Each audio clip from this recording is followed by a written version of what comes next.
What happens if you spend at least 20 minutes outside every single day? In 2017, I set out to find out.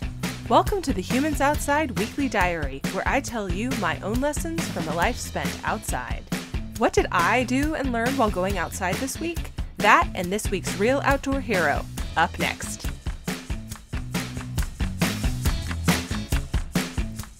What is the secret to making yourself do something challenging that you know will be rewarding but takes extra effort? That's the question I've been contemplating after a week faced with these kinds of decisions. It's that feeling of sitting on your couch, looking out the window at the rain, or the drive ahead, or the need to pack, or the desire to sleep in your own bed instead, or the thing you planned that is not the siren's call of a night on the couch with Netflix, and deciding to do the thing that takes effort instead of the thing that doesn't. I'm going to give 3 examples of things I did not want to do this past week. It was so rainy this week, friend. I mean, we had those days where you get out of bed and you hear the rain and you start your day and there's pouring rain. And all day long, for every single second, the rain just streams from the sky. Rain. And in all of this rain, I had a training run scheduled, 50 minutes. And still, it rained. Of course, it wasn't a warm rain. No. It was Alaska August rain, which is to say somewhere around 50 degrees. It's just that exact temperature that rain gets in your bones. It is not dance in the rain. Just wet, coldy, soggy rain. As the afternoon wore on and the rain did not stop, I realized that I was going to need to do that run whether I wanted to or not. Now, in my garage is a little used treadmill. Actually, it's somewhat regularly used in the winter when the roads are covered in ice and snow and running at a certain speed or consistency simply isn't possible thanks to the road conditions. But in the summer, it just gathered dust, as it should. And so I found myself thinking about dusting it off for this particular August run so that I could avoid running in the rain. I got out my shoes, I got out my clothes, I got dressed, I looked at the treadmill. I thought about the TV show I'd watched to muddle through the boring treadmill run in my garage. I looked outside. I thought about how I would be wishing for 50 and raining come December's boring treadmill runs.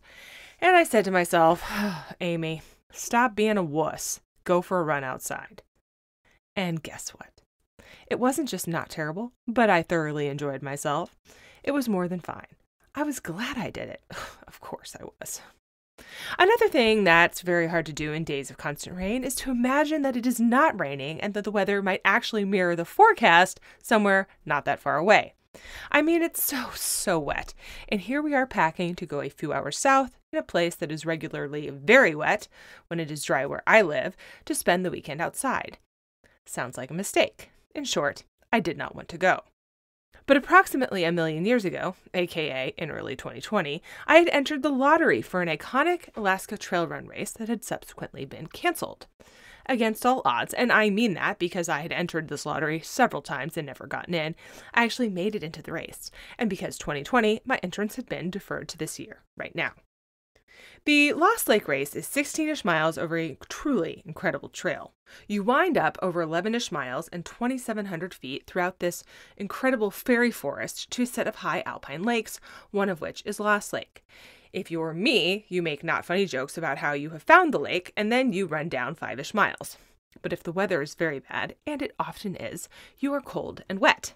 People break bones on this race when the weather is bad because it is a very technical trail which can turn into a whole lot of mud and very wet rocks. Sounds fun, right? And a perfect reason to sit at my window and think, behold, all of this rain. Is it really supposed to be sunny out there? Sounds unlikely. I did not want to go. But we had made many plans to make this happen, a friend to house sit, reservations at a campsite, the works. And so we packed and we went. And shocker, the weather was sunny as forecast, and while also extremely windy, perfect for racing. I found a friend at the start line, and we ran almost the whole thing together.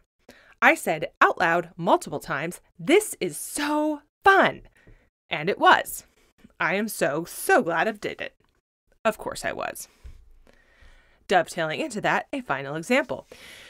You know I write out what I'm going to tell you before I say it, and I'm writing this from a picnic table in a Forest Service campsite at the Trail River Campground between Moose Pass and Seward, Alaska. It is a bright, sunny, warm morning with the slightest breeze. The sun is on my shoulders, my family is all around me. There's a campsite going, and it smells like a mix of campfire smoke and, oddly, coconut cream pie, the last of which was tossed onto the fire just to see what would happen. I am, of course, wearing the pants, so I am deliciously warm. I am sitting here writing out what I was going to say to you because I was sitting by my campfire, sipping coffee from a green camping mug and reading an Elizabeth Gilbert novel, City of Girls, if you must know. It dawned on me that I had not wanted to be here either. We had planned to camp, so we did. But standing in the extreme wind in Seward yesterday after the race, I thought, maybe we'll go home. And I remembered all that rain and that sleeping in my own bed on the weekend really is amazing. But as I sat here this morning, and after I walked down the gravel road from the bathroom, and while I ate my breakfast and sipped my coffee, and even now as I hear a magpie squawking in a tree, I am filled with a sense that this is exactly where I'm supposed to be, exactly where I belong in this moment, and that every effort to get here was entirely and totally worth it. Back to my original point. Being here is worth it. Running in the rain was worth it. Making the effort to go to the race was wonderfully worth it. But getting to those moments took overcoming the desire to not do them at all. It took deciding to do the thing that I dreaded when there were so many other things I wanted to do instead. And every day is full of those decisions.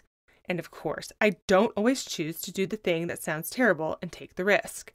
I frequently choose to stay home instead of going out. I have yet to go winter camping, for example, because I think I'll be cold and no thanks sounds bad. So here's the question. How the heck do you get yourself to the place where you don't pause and almost not go out in the rain? How do you take yourself from regularly sitting on the fence of go or don't go and instead just sit in the category of bring it on? Is this a personality thing?